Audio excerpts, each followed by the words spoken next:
Atomic orbitals combine करके बना लेता है मॉलिक्यूलर ऑर्बिटल्स, जो दो तरह का बॉन्डिंग एंड एंटी बॉन्डिंग।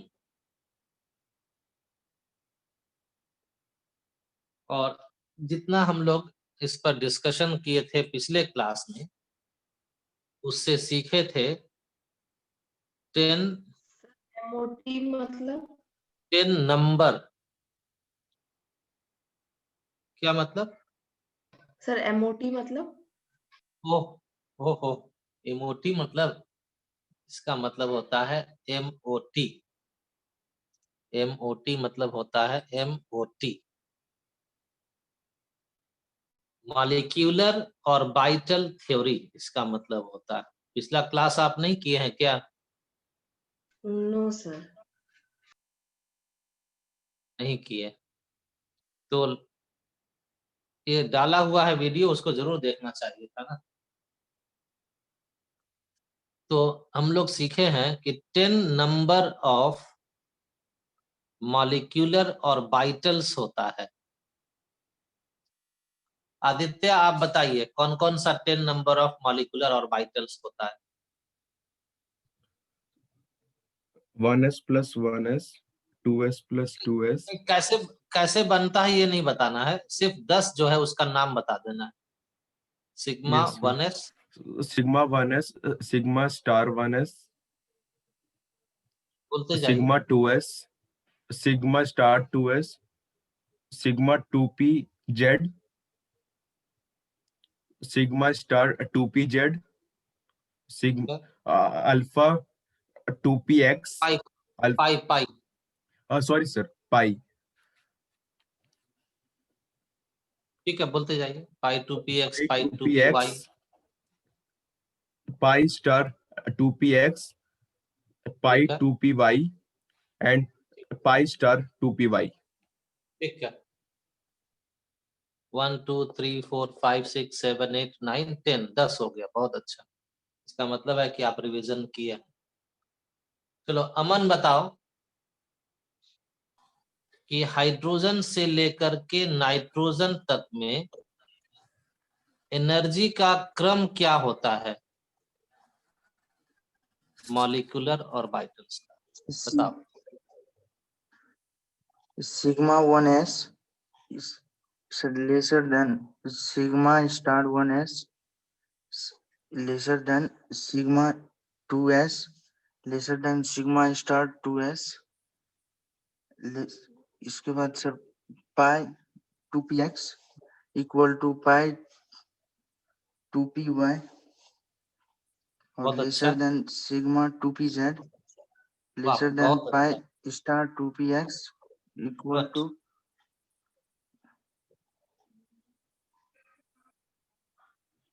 ठीक है, बहुत अच्छा, ठीक, बहुत बढ़िया, गुड। जिनों का छूटा है नोट भी करते चले जाना, जिनका नहीं छूटा सिर्फ अपने दिमाग में बैठाना। चलो एक और कौन बच्चा बोला था कि हम भी रिवीजन किए हैं? आदित्य, अमन, एक और, एक और, एक और, एक और कौन था? चलो जो नहीं किया रिवीजन उससे पूछते हैं।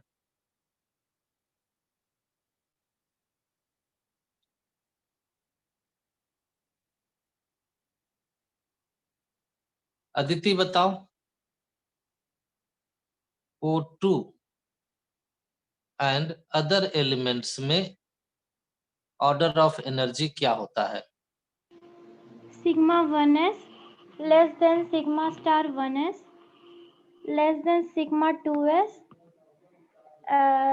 less than sigma star 2s less than sigma 2pz less than pi 2px equal to pi 2py less than pi star 2pz equal to pi star 2py less than pi star 2pz pi star 2py less than pi star 2pz sigma star. हाँ sigma star 2pz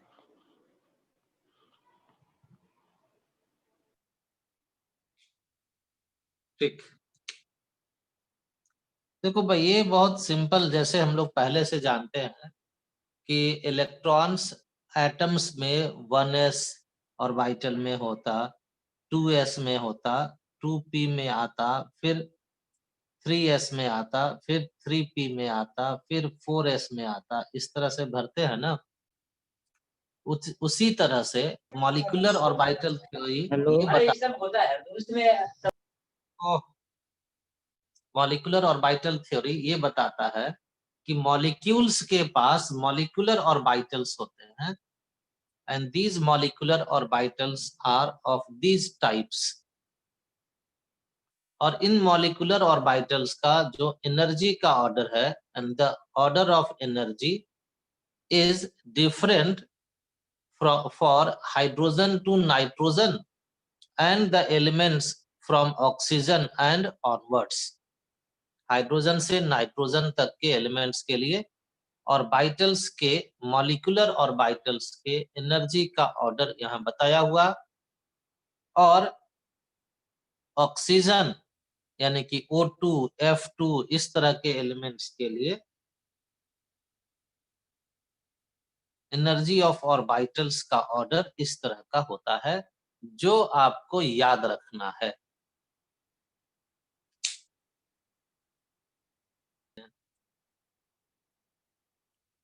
electronic configuration of B2 molecule. सबसे पहले क्या काम हम लोग करते हैं? Total electron निकाल लेते हैं कि कितना है। तो 2 बोरॉन का एटम्स मिल करके B2 मॉलिक्यूल बना लिया है। तो इसमें एक बोरॉन में 5 इलेक्ट्रॉन, तो 2 में मिलाकर 10 इलेक्ट्रॉन्स।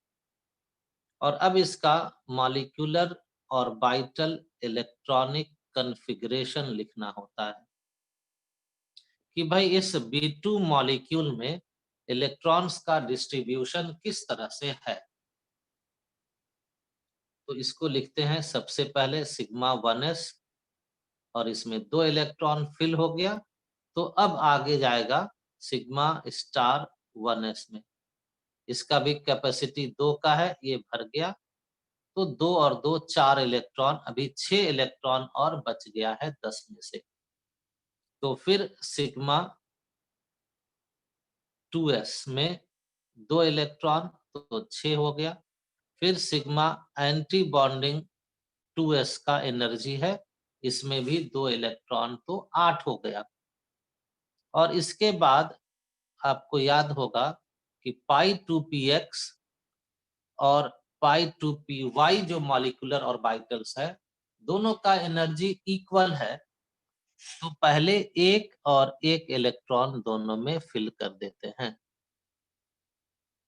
तो ये हो गया molecular orbital configuration of B2 molecule. और इससे हम लोगों को मिल गया एक काम का फैक्ट, एक काम का नॉलेज, वो ये कि number of unpaired electrons.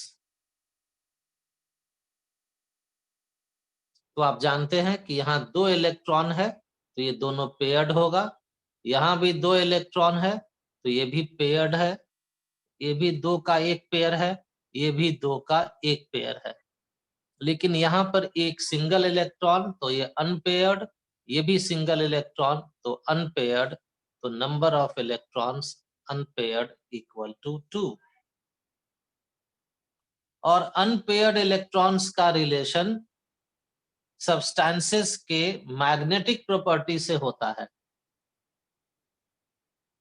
Magnetic property of substances are of 5 types, लेकिन अभी आपको जानना है 2 तरह का।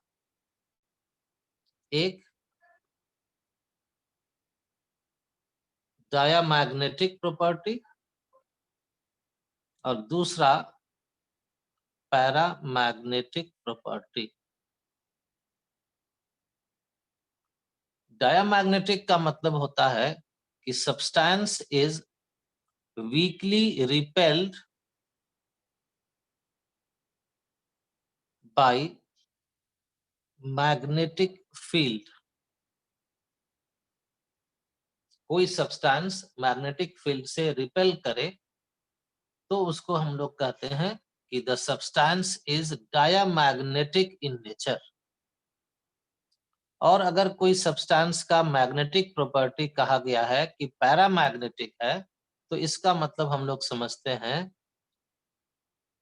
कि substance is weekly attracted towards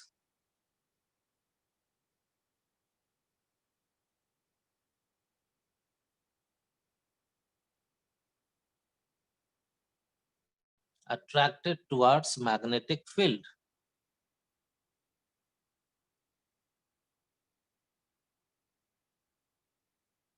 अभी दो तरह का प्रॉपर्टी जानी मैग्नेटिक, जब 12th में जाने जाइएगा तो 5 तरह का होता है, वो पांचों आपको बताया जाएगा। उसमें से 2 ये है, diamagnetic and paramagnetic. Diamagnetic substances which are repelled by magnetic field, paramagnetic which are weakly attracted towards magnetic field।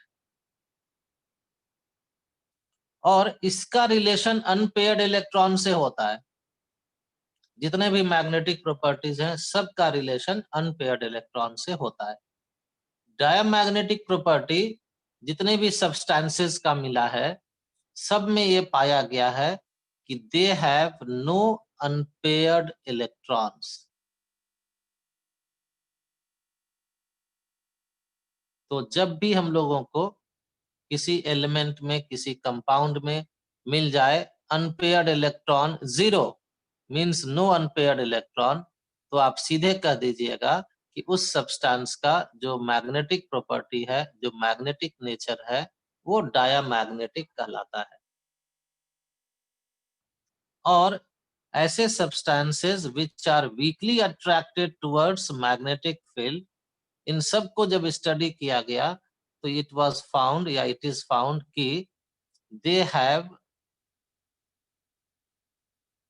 Unpaired electrons.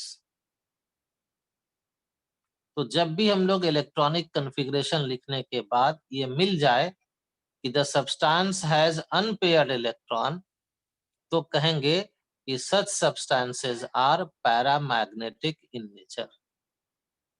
और इस बेसिस पर आप बताइए कि क्या B2 मॉलिक्यूल डायमैग्नेटिक होगा या पैरामैग्नेटिक होगा? पैरामैग्नेटिक। तो बहुत अच्छा। Since B2 molecule has unpaired electron,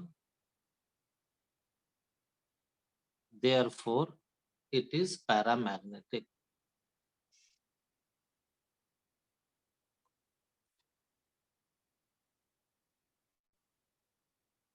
मतलब यह है कि मॉलिक्यूलर ऑर्बिटल थ्योरी के हेल्प से we can predict magnetic property of substances, कि सब्सटेंस पैरामैग्नेटिक होगा या डायमैग्नेटिक होगा। जरा आप इसके बारे में बताइए, C2 मॉलिक्यूल के बारे में, ये पैरामैग्नेटिक होगा कि डायमैग्नेटिक होगा? डायमैग्नेटिक।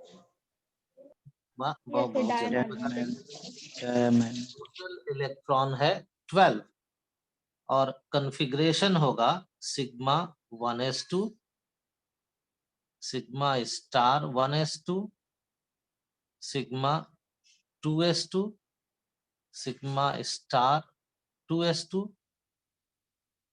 पाई 2px, पाई 2py। एनर्जी इक्वल है तो पहले एक और एक फिल करके गिन लेंगे, 2 4 6 8 9 10।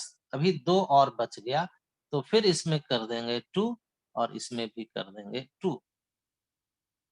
और अब जब इसको ऑब्जर्व करेंगे तो मिलेगा कि ऑल ऑर्बिटल्स हैव 2 इलेक्ट्रॉन्स, और इसलिए नंबर ऑफ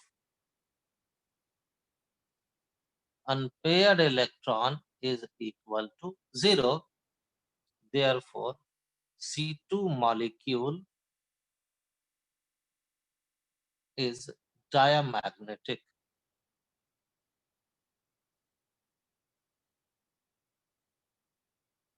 इसी तरह से आपसे पूछते हैं कि बताओ भाई O2 मॉलिक्यूल क्या होगा, पैरामैग्नेटिक या डायमैग्नेटिक? फिर आप पैरा। ऐसे ही लिख पैरा 16 इलेक्ट्रॉन है, तो फिर हम लोग इलेक्ट्रॉनिक कन्फिग्रेशन लिखेंगे और चेक कर लेंगे। मॉलिक्यूलर और बाइटल थ्योरी जो बोलेगा थ्योरेटिकली हम लोग वही मान लेंगे, और फिर जब एक्सपेरिमेंटल रिजल्ट से मिलाएंगे तो पता चल जाएगा कि भाई मॉलिक्यूलर और बाइटल थ्योरी सही कह रहा है या गलत कह रहा है। तो अकॉर्डिंग टू मॉलिक्यूलर और बाइटल थ्योरी इसमें इलेक्ट्रॉन का डिस्ट्रीब्यूशन होगा इस तरह से।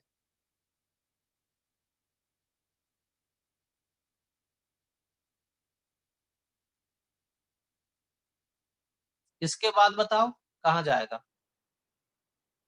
सिग्मा 2p पाई 2p Z. Sigma pi 2p में जाएगा, पाई में नहीं जाएगा। सिग्मा। सिग्मा ध्यान से देखना, कुछ देर पहले बताया, कल भी बताया था, आज भी बताया गया। पहले सिग्मा 2p जेड में जाता है ऑक्सीजन में, तब यस सर। पाई पाई 2p x2 पाई 2p y2 2 4 6 8 10 12 14 हो गया। 14 के बाद इसके बाद अब बारी है पाई 2 star 2px pi star 2py। दोनों का एनर्जी इक्वल है, एनर्जी इक्वल है, तो पहले एक इलेक्ट्रॉन यहाँ, फिर एक इलेक्ट्रॉन यहाँ, और काउंट कीजिए 14 यहाँ तक हो चुका, 15 एंड 16। तो again we get unpaired electron, ये देखिए मिल गया।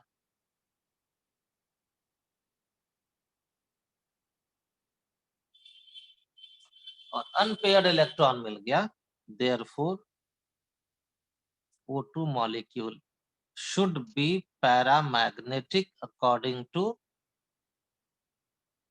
molecular और vital theory। MOT हम लोग देखो MOT अप्लाई किए मॉलिक्यूलर और वाइटल थ्योरी, और उसको अप्लाई करके ये समझ गए कि O2 मॉलिक्यूल को होना चाहिए पैरामैग्नेटिक। अब जब वास्तव में एक्सपेरिमेंट हम लोग करते हैं तो यही मिलता भी है कि O2 इज पैरामैग्नेटिक। तो हम लोग कहते हैं कि molecular orbital theory explains experimental property of O2 molecule. तो इस तरह से MOT का एक एप्लीकेशन हो गया कि with the help of molecular orbital theory we can explain magnetic property of substances.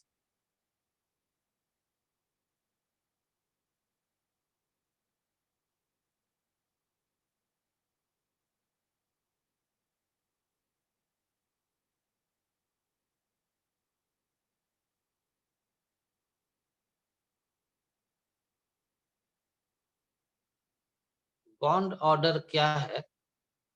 तो this is half into NB minus NA होता है। अब यहाँ पर समझना है कि NB क्या है और NA क्या है। तो N for number of electrons और B for bonding molecular orbital. तो NB का मतलब पूरा हो गया number of electrons in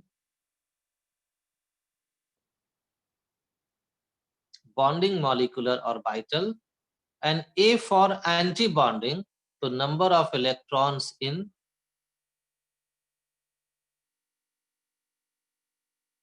anti bonding molecular और वाइटल्स।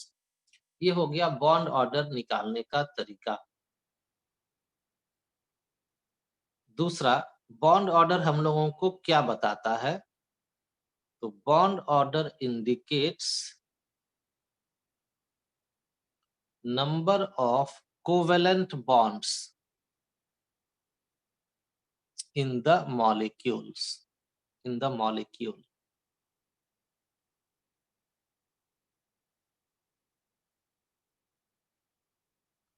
बॉन्ड ऑर्डर बताता है कि कितना कोवेलेंट बॉन्ड होगा उस मॉलिक्यूल में। मतलब ये हुआ कि अगर इधर हम लोग लिख दें bond order number of bonds, तो सीधा है कि बॉन्ड ऑर्डर अगर 0 आ गया तो नंबर ऑफ बॉन्ड्स मतलब 0, means there is no bond. और जब एटम्स के बीच में बॉन्ड नहीं बनेगा तो there is no formation of molecule. तो कहेंगे molecule is not formed, molecule नहीं बनेगा। जिस मॉलिक्यूल में बॉन्ड ऑर्डर 0 आ जाएगा हम लोग कहेंगे कि this molecule does not exist. नहीं बना मतलब उसका एग्जिस्टेंस नहीं होता।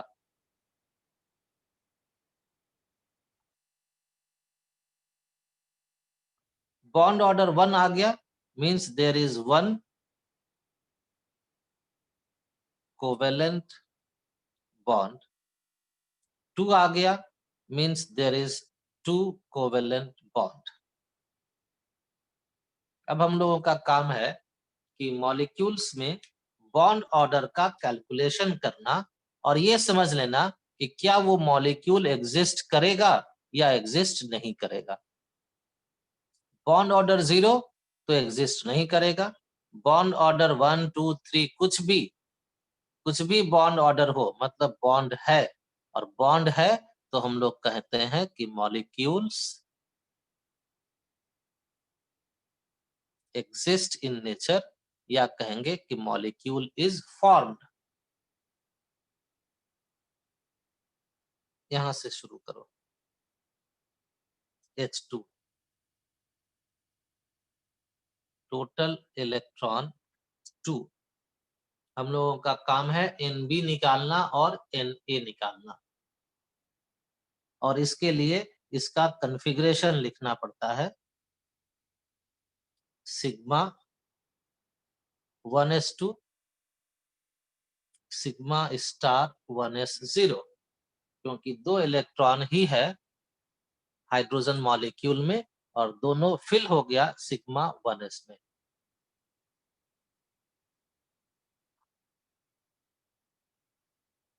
तो अब जरा देखो तो Nb मतलब समझे ना क्या है? यस बॉन्डिंग है। Yes, sir. Bonding. Molecular orbital में नंबर ऑफ इलेक्ट्रॉन्स। तो ये है ना बॉन्डिंग, देखो इसको पढ़ते ही है sigma 1s bonding molecular orbital. कितना इलेक्ट्रॉन है? तो 2 है। 2 2. सर और 2 ये माइनस एंटी बॉन्डिंग में यानी कि Na नंबर ऑफ 0. इलेक्ट्रॉन्स 0। तो जब ये हो गया मिल गया तो बॉन्ड ऑर्डर कैलकुलेट करने में क्या परेशानी? Half Nb minus Na sir 1 half into 2 minus 0 that is equal to 1। तो जब हम लोगों को मिल गया बॉन्ड ऑर्डर 1, इसका मतलब ये मिला that is there is 1 covalent bond। छुप गया, कोई बात नहीं, इसको इधर लिख देते हैं। There is 1 covalent bond in H2 molecule, यानी कि 1 कोवेलेंट बॉन्ड मतलब सिंगल बॉन्ड, और बॉन्ड बन गया तो कहेंगे therefore H2 molecule exists in nature। इसका एग्जिस्टेंस होगा क्योंकि बॉन्ड बना तो दोनों हाइड्रोजन एटम एक साथ हो जाएगा।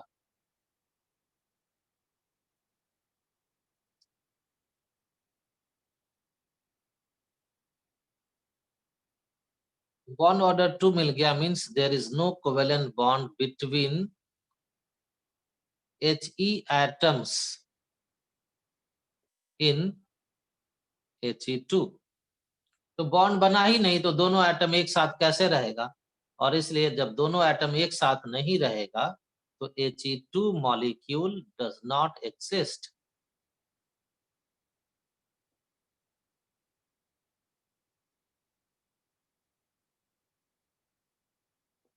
तो मॉलिक्यूलर ऑर्बिटल थ्योरी ये एक्सप्लेन कर देता है कि He2 मॉलिक्यूल क्यों नहीं एग्जिस्ट कर सकता है, और वास्तव में He2 मॉलिक्यूल ऐसा नाम का कोई मॉलिक्यूल आज तक पाया नहीं गया है। इस फॉर्मूला का कोई भी मॉलिक्यूल एक्सपेरिमेंटली डिटेक्ट